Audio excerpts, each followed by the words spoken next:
You rockin' with the hottest shit. You can't get anywhere else. On my hip hop ish.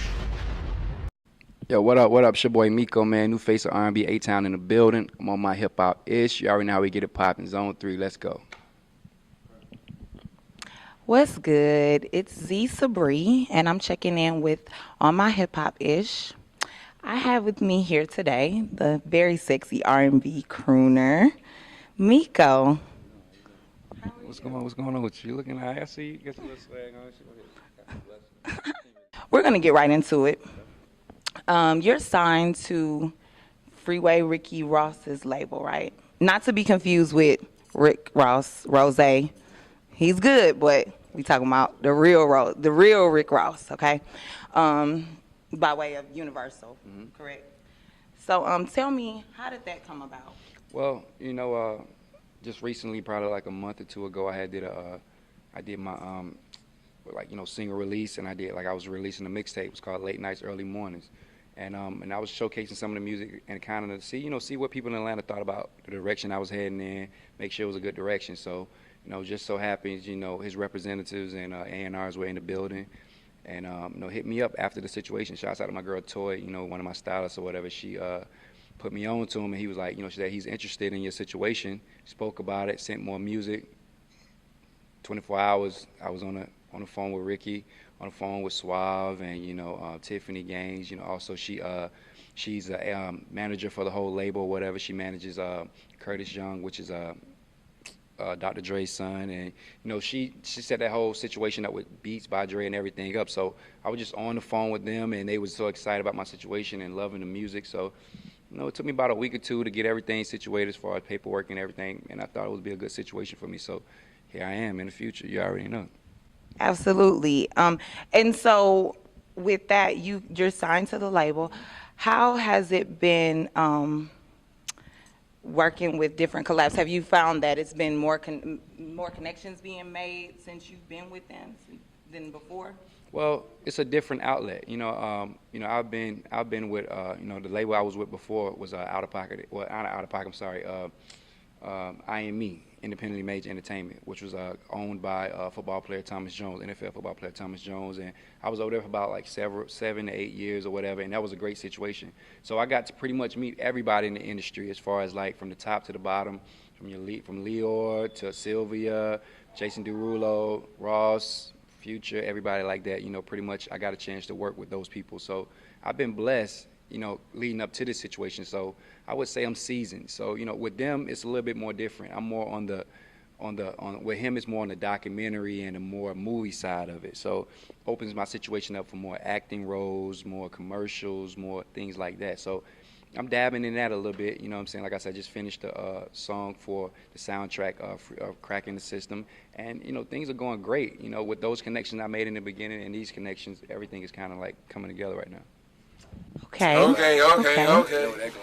Speaking of, okay. That's your song with Future, right? Okay, so how was it collabing with Future? I know you mentioned it before, so tell us like how you actually came with that, him making that connection, and how that was in the studio with him, because I know the vibe was probably crazy. That was crazy. Well, that situation came about. I was in Miami. Thomas was on off season in Miami, chilling in Miami, working out like we always do. And he was like, Cool and Dre said they want to work with you. So I was like, well, let's set it up. You know what I'm saying? So I went to the studio with Cool and Dre, great guys, man. We went through tracks, and we came across this track. And me, Cool and Dre, we sat down and we wrote the song. And it was like, I was like, man, I wonder who I can put on the record. I was like, I want to get somebody from the A who popping right now. Future was popping at the moment. So I was like, so let's make that happen, you know what I'm saying? So we reached out to his people or whatever. It's an A thing, and everybody been from the A or whatever. So it was kind of easy, you know what I'm saying? Met up with him at downtown at the studio, whatever. And it was like Rocco was in there chopping up with Rocco, and they were listening to some of the music. And he was like, little bro, you be popping out, you kind of dope, you dope. So I was like, all right, appreciate it. So he heard the music. 15 minutes later, he had the hook, he had the verse. So I'm like, he's like, he's seasoned, he's a veteran at it. So he went in there like, okay, did a little thing, whatever like that. 15 minutes later, the verse was laid down. We chopped it up, spent time. And while we was sitting there, the football game was on TV. Thomas was playing, he was with the Chiefs, he was playing on the football team. And they went into halftime. And the phone rang.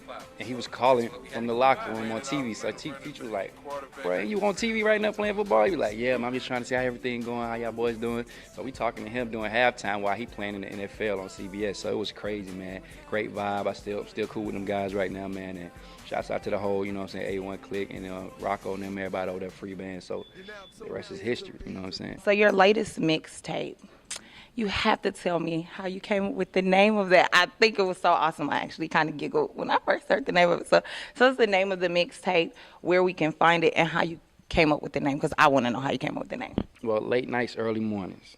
Oh man, this name of this mixtape.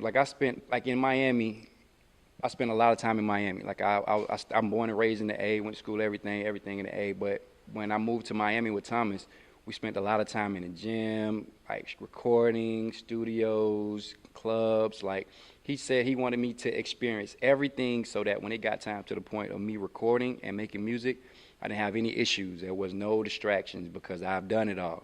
From the whips, I've driven everything, I've did everything. Whatever I wanted to do, he made sure I did it. I've traveled all around the world, so when it came to recording the music, it was time to work. So I was like, when I was in the studio one time and I was recording, I was like, bro, it's a lot of late nights, early mornings, man. It's like, you say, man, that's kind of hot. I was like, yeah, it is. He's like, okay, that's kind of dope. I was like, yeah, because everything we do is in the late night or it's in the early morning. We always in that bracket. So it's just stuck. It's stuck, and my music is pretty much based around that. Anything that goes on in the late night or in the early morning is pretty much how my life consists of. Like during the day, it's kind of like I'm like a vampire. So, and at night, when it gets to a certain point, I'm always working, or I'm in a club, I'm in the studio, I'm somewhere else, and then early in the morning, I'm driving, I'm doing this, I'm doing it. So that's how that mixtape came about, man. It's going to be a great mixtape, great release. I'm leading up to the album, so I'm excited about it. I think it's going to be a good look. You know what I'm saying? When I did the listening, everybody was excited about it, and people were asking, where can I get that at? Where can I get that at? When you going to put that out? So I think we'll have something. You know what I'm saying? I think we're going to flip the R&B scene with this. So. Okay, so when is your projected release date? You say you're working on the album. When is it projected to be released? We're looking at the top of the year. I'm looking at the top of the year, but we're looking to release a single with it probably by November. Around mid-November, we're looking to release a single. So the label is pressuring me right now to come up with a single.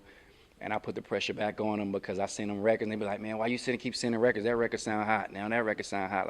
So it's a great situation to be in as far as like trying to pick a record when you got so many. So I'm just excited. I'm in a great place. I'm in control of my situation, and a lot of artists can't say that. And it's a great feeling. It's a great feeling right now, and a great situation to be in. So we're looking at mid-November, probably like with the single release. You have to tell me, who are some of your influences growing up? Because I've heard you perform, and I noticed you like to reference some artists that have been out since the 90s. So you got to tell me, who are some of your influences growing up? Well, I grew up on a lot of 90 artists, you know what I'm saying, from your D'Angelo's to your Kells or whatever. But, you know, in my household growing up, my dad was a musician. He was an artist. So he played certain music. He played a lot of old school music. And I wondered why. Now I understand why he played it. And he explained to me before he passed why he played a lot of music. He was like, not just because he was a music lover, but he wanted me to have that substance. He wanted me to understand where my origin came from, why I love it so much, and why it's in me. So, you know, from the Delphonics, the Shy Lights, the Stylistic, Temptations, Manhattans, Teddy Pendergrass, Marvin Gaye, Al Green, all those people I heard every Saturday growing up when I had to clean up or doing my chores. So these are the things why I got my substance from, and these are the things I pull from when I do my own music. So people say, man, you sound so soulful, or you sound so like, it reminds me of something. It's because that's what was put in me. And, you know, we are all products of our environment. So that's pretty much how I got my inspiration, and what my inspiration, other than my father, you know, that music, that 90s music, and that, you know, your Jodeci's and your H-Towns and people like that who had that substance and that real soul that we don't have today. That's kind of where I got my start from, definitely. Okay, so if you could work with any of those artists who are still making music now, who would you say you work with of those artists that you mentioned? My favorite artist, like my favorite singer of all time, would be Dino, but he passed from H-Town, so that's like my number one group. Jodeci, I love Jodeci, but H-Town was like, it was dope. So, you know, shouts out to the homie, rest in peace to him. You know what I'm saying? We lost a great one, we lost a great voice when we lost him, but I would have wanted to work with him. Anybody else from the 90s? D'Angelo, hands down, D'Angelo. Like, to put an album out like that, and you can step off and people still talking about your album. You know what I'm saying? It was Brown Sugar was still a classic. You know, just like Lauryn Hill's album is a classic. So those are the people I would want to work with if I could meet them right now. Even D'Angelo, I would pull him out of retirement, put him in the studio, because he gonna come up with something crazy. His voice ain't going nowhere, so it's a good look. Well, I've heard you sing, and I've heard some of your records, and I think you have an awesome voice. I think you have a beautiful voice. If you would like to kind of hum something for me real quick, I think that would make my day. So I don't know. Girl, I keep on falling, falling in love. Girl, I keep on falling. Girl, I keep on falling in love with you. You already know how we get in. You know what I'm saying? Yes, ladies, check them out. This is Myko, by the way. If you've been under a rock, Myko. So your voice is absolutely amazing. That just gave me a tingle down my spine. Was that an original piece? Nah, that was Jodeci. You know what I'm saying? If you like when I first saw the "Love You for Life" video, I was on Vivo or whatever, and at the beginning of the video, Casey sings that in the beginning of the video. So it always stuck with me. It was like something I was like, man, I like that, man. I'm gonna learn that. Casey like rocked that. So something I like to sing or that, you know, that women like, and you know, they always like, oh man, is that original? I'm like, nah, Casey sung it. So I love to research music. I love to see what people are doing and why they are doing it. Not so much recent what's going on in the music industry, but for a lot of the past music, I definitely liked it. So good look. Absolutely. So I'm a journalist. So I have to look out for my fellow journalists. Where can we find you online? At Myko ATL, MYKO ATL. Twitter at Myko ATL, MYKO ATL. MykoATL.com. And then like I tell everybody, you can Google me. I'm probably about like 200, 300 pages deep. You know, I've been doing it for a minute, and you know, I've been blessed to.